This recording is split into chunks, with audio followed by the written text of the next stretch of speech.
Those pesky customer expectations. How do we make sure that we can deliver? But what happens if we can't? That's what we're talking about today on the Experience Action podcast. How do you handle a situation where your customer expectations don't align with what you can deliver? Well, thank you so much for this question, because really, when we are talking about delivering for customers with a positive, proactive, intentional customer experience, we're really talking about delivering on expectations. Now, if we don't deliver on those expectations, whatever they are, we simply disappoint the customer. It's really that simple.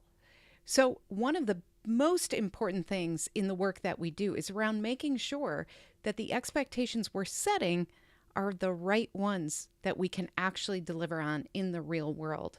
Now, when that doesn't happen for a variety of reasons, we have to own that part too. So when we find that what we can deliver isn't aligned with what a customer is expecting, it's easy to just kind of think, well, that's the way it is, and move on. And I've seen this too often. What I want you to do is think about, first of all, how can we acknowledge and simply empathize with the customer, with what they're going through? Because really, it's critical to acknowledge that maybe that is what they thought, and you can understand why that would be disappointing. You could even use phrases like, I understand why you are looking for this, or I see why this is important to you. Using phrases like that to really empathize with somebody in the moment can go a long way.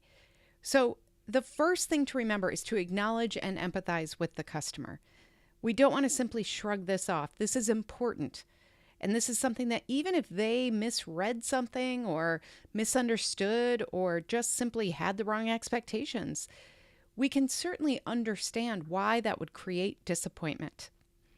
Now, number 2, I want you to clarify the misalignment. Look for ways that you can get very specific about what that is. You could even ask for more explanation. One of my favorite phrases is, oh, tell me more about that. Or, can you help me understand that a little bit more? Let them clearly articulate why that misalignment occurred. You might hear something that clearly means that we messed something up. We have to own that. We have to say, okay, that shouldn't have happened. I'm going to follow up on this for you. When you ask for that clarification, make sure you're really listening to what are they saying and which part do we own or should we own, and which part can you simply say, wow, I'm not aware of how that was communicated. Can you help me understand? Was there something that was communicated that led to that expectation? Now, they might not have that exactly. They might say, your person said this, or I read this somewhere. And you can simply say, wow, that shouldn't have happened. I'm really sorry that happened. And then look for anything you can do to really appease them in that situation. That could be simply, I'm going to look into this and get back to you. I'm going to find out what I can do, and I will call you back in 24 hours. Be sure you set clear time expectations and then live up to those as well. So you want to acknowledge and empathize, you want to clarify the misalignment, and then you want to be transparent. You want to make sure that you are really being honest with them. And let me say too, respectfully honest, where you say what you can and can't do and explain that. So you want to be very careful here, because we don't want to get defensive. We don't want to say things like, well, I don't know why you would understand that, or I don't know why you would think that. That's not really fair to the customer.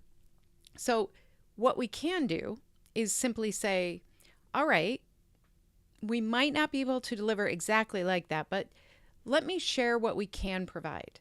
Let me share why this approach works for most customers. You could even go into things like, wow, it sounds like you really need that by Tuesday. And unfortunately, because of the shipping delays that we've experienced, I cannot guarantee that we will get that to you by Tuesday. Here's what we can do. And then you can say, we can refund it, we can offer you an alternative, or we can ship it and hope for the best. And then if it arrives on Wednesday, those are the expectations.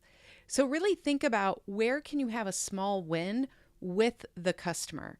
But be clear on what you can and can't do. Don't overpromise here. And then, of course, you do want to offer those alternatives. Can you meet halfway? Can you find another product or service? or even refer a competitor.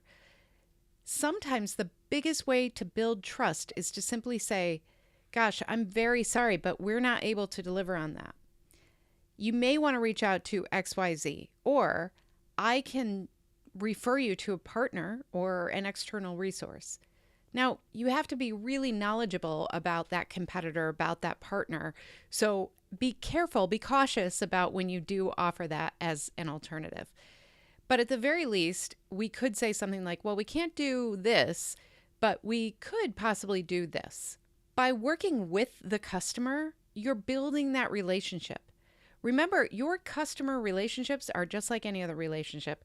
They are built on trust. And so the more that we can build trust by saying, wow, I'm sorry that happened. Can you help me understand why those expectations were set? It sounds like we can do this. And by working together and collaborating, in fact, part of our CXI Navigator framework is about customer collaboration. Because the more that we can help them feel ownership over that, the more that they know that we're working on their behalf, that's how you build trust.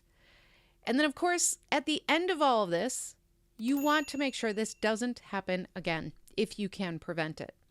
So if you realize by working through a misalignment with a customer that, you know what, some of those marketing materials make some promises that we can't keep, or we didn't proactively inform our customers when we knew there was going to be a shipment delay, that gives you a great place to start on how to improve the experience, not just for that customer, but for every customer moving forward. So you want to learn from these experiences. You want to dive in, do a little root cause analysis. And if you identify that, then you can bring that forward and say, we could do this better. We can make sure that we don't have this misalignment in the future. So a great question to ask is what happened? And then follow that up with why, the 5 whys. Now, once you start asking those whys, you may start identifying things like, wow, there's a gap in communication here. Our supply chain folks didn't talk to our delivery people, who didn't talk to our customer communications people. Or maybe some automation didn't work the way it should have. This is why your work as a customer experience leader is so important. We bring the lens of the customer to everything we do. That means that when people think that these processes are working great, they might not be seeing what's actually happening in the cohesive customer journey. So yes, your supply chain inventory might look like it's going fine because, yeah, there was a delay here. There wasn't as much as we expected there, but overall, we're making our shipments. But if we're overall making our shipments, but that one customer isn't getting theirs, we might not be connecting those dots in that role. But as a customer experience leader, we can bring this all together. We can show people how this all fits together and how it impacts the overall customer experience. So make sure that as you identify these challenges in the moment, that it's not just a one and done, that you don't just look at it and think, well, gosh, that silly customer, they didn't get it, right? They just didn't understand the expectations. No, there's usually a reason. And if it is because maybe the customer misinterpreted something, you can look at what was it that they misinterpreted and why. Was it because we didn't say it in the right place in the journey? Is it because they didn't get the right type of alert? We want to make sure we're really thinking through things so that as we continue to look at the customer journey and understand what our customers are sharing with us, that we can continue to improve and build on it. So gather feedback, look for patterns, all of the things that you usually do, but don't forget about these individual customer experiences. They can help us really understand where can we do a little bit better, not just on behalf of that one individual customer, but on behalf of all our customers. And at the end of the day, if we can make those improvements, if we can make things easier, more seamless, more consistent for every customer as they move through the journey, we know that will lead to better outcomes and business results. So when in doubt, think about how will this have a greater impact on our organization? That's what gives you the language to ask for the resources needed to make those improvements.